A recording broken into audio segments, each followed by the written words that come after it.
Anong two main essence ng coaching? Ito lang ang role mo at wala nang iba. As a coach, ang goal mo lang mag-create ng awareness. What do you want? Coach, I want a happy relationship. Sige, with who? My husband, coach. Ano ba nangyayari dun sa relationship mo with your husband? Kasi walang panahon sa amin. Hindi pumipirme ng bahay. Sige, tungkol sa kanya yon. Tanong ko lang, bakit kaya hindi siya excited mag-stay sa bahay? Kasi mamaya malaman mo, pag uwi ng husband mo sa bahay, mukha kang lost siya. Ang baho mo tingnan.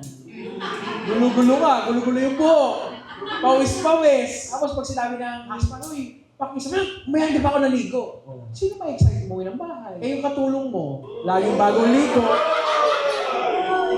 Huwag ka magtaka. So therefore, aware pa siya na meron siyang contribution dun sa current reality ng mundo. Kasi ang first goal ko in a coaching conversation is awareness.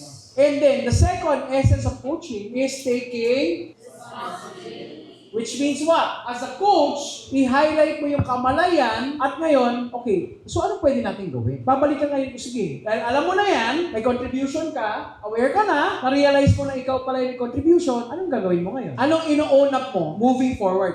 Okay, coach, beginning today, pag alam ko pa uwi na si husband, mag-aayos na. Pag alam ko pa uwi na si husband, magre-ready na ako on how to take care of him.